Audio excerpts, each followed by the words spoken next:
Hello' ছাত্ৰ ছাত্ৰীসকল, আজি তোমালোকৰ কাৰণে মই ক্লাছ 10ৰ ভূগোলৰ শ্বৰ্ট কুৱেশ্যন আনচাৰবোৰ লৈ আহিছোঁ। এইখিনি তোমালোকে চাই যাবা।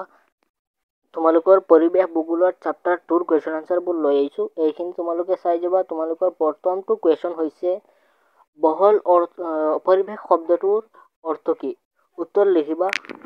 বহল অৰ্থত পৰিৱেশ শব্দটোৱে যিকোনো জীৱ বা জীৱ সম্প্ৰদায়ৰ কেওকাষৰ অৱস্থাকে বুজায়। 2 নম্বৰ লিখিবা। পৃথিৱীৰ পৰিৱেশৰ উপাদানসমূহ কেইটা মণ্ডলত অন্তৰ্গত?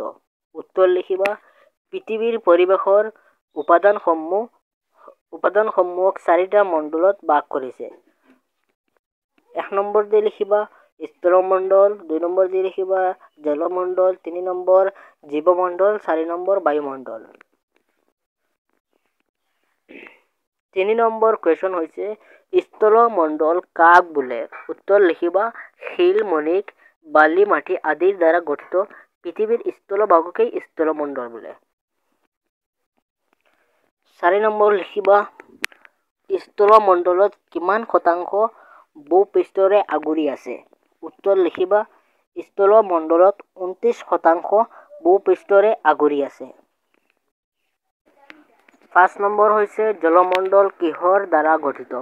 উত্তৰ লিখিবা জলমণ্ডল পৃথিৱীৰ সাগৰ মহাসাগৰবোৰৰ দ্বাৰা গঠিত।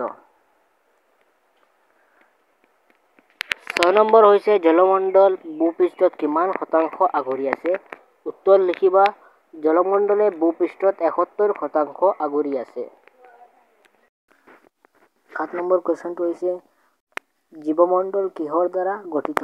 উত্তৰ হৈছে পৃথিৱীৰ যিবোৰ অংশত জীৱ অৰ্থাৎ প্ৰাণী আৰু উদ্ভিদ আৰু সেইবোৰকে সামৰি জীৱমণ্ডল গঠিত। 8 নম্বৰ কুৱেশ্যনটো হৈছে হোমো ছেপিয়েন্স বুলিলে কি বুজায়? উত্তৰ হৈছে হোমো ছেপিয়েন্স বুলিলে মানুহকে বুজা যায়। 9 নম্বৰ কুৱেশ্যন হৈছে বায়ুমণ্ডল কাক বোলে? এইখিনি তোমালোকে লিখিবা। এইখিনি দীঘল আছে, তোমালোকে এইখিনি চাই লিখিবা। এতিয়া 10 নম্বৰ কুৱেশ্যন হৈছে বায়ুমণ্ডল ভূপৃষ্ঠৰ পৰা কিমান কিলোমিটাৰ উচ্চতালৈ বিয়পি আছে? তোমালোকে লিখিবা বায়ুমণ্ডল ভূপৃষ্ঠৰ পৰা প্ৰায় 480 কিলোমিটাৰ উচ্চতালৈ বিয়পি আছে।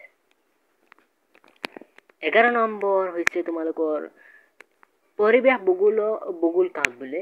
উত্তৰ লিখিবা ভূগোল বিজ্ঞানৰ বিষয়টো অধ্যয়ন পৰিসৰৰ ভিতৰতে পাৰিৱেশিক সমস্যাৰ বিষয়ে অধ্যয়নৰ বাবে এটা নতুন শাখা গঢ়ি তোলা হৈছে। এই শাখাটোক পৰিৱেশ ভূগোল বোলে। এতিয়া 12 নম্বৰ হৈছে তোমালোকৰ বিজ্ঞানৰ সম্বন্ধিত অধ্যয়ন কাক বোলে? উত্তৰ লিখিবা ৰসায়ন বিজ্ঞান, ভূবিজ্ঞান, জীৱবিজ্ঞান, পদাৰ্থ বিজ্ঞান, জলবায়ু বিজ্ঞান, ভূগোল বিজ্ঞান আদি বিষয়ক বহুকটা পৰিৱেশ বিজ্ঞানে সামৰি লৈছে। সেয়েহে ইয়াক এক বিজ্ঞানৰ সম্বন্ধিত অধ্যয়ন বোলে। 13 নম্বৰ কুৱেশ্যন হৈছে পৰিৱেশৰ উপাদানসমূহক কেইটা ভাগত ভাগ কৰা হৈছে আৰু কি কি? উত্তৰ হৈছে 2টা ভাগত ভাগ কৰা হৈছে। 1 নম্বৰ হৈছে জীৱীয় উপাদান, 2 নম্বৰ হৈছে অজীৱীয় উপাদান। 14 নম্বৰ কুৱেশ্যন হৈছে বনাঞ্চলে ভূপৃষ্ঠৰ স্থলমণ্ডল কিমান শতাংশ আগুৰি আছে? উত্তৰ হৈছে বনাঞ্চল ভূপৃষ্ঠৰ 6% আগুৰি আছে। 15 নম্বৰ কুৱেশ্যন হৈছে পৃথিৱীত এতিয়ালৈকে চিনাক্ত কৰা জীৱ-জন্তু প্ৰজাতিৰ কিমান শতাংশ অৰণ্যত পোৱা যায়? উত্তৰ হৈছে 75% জীৱ প্ৰজাতি এতিয়ালৈকে চিনাক্ত কৰা হৈছে আৰু এইবোৰক অৰণ্যত পোৱা যায়। 16 নম্বৰ কুৱেশ্যন হৈছে মধ্য অক্ষাংশৰ ঘাঁহনি অঞ্চলত প্ৰধানকৈ কি নামৰ এবিধ মাটি পোৱা যায়?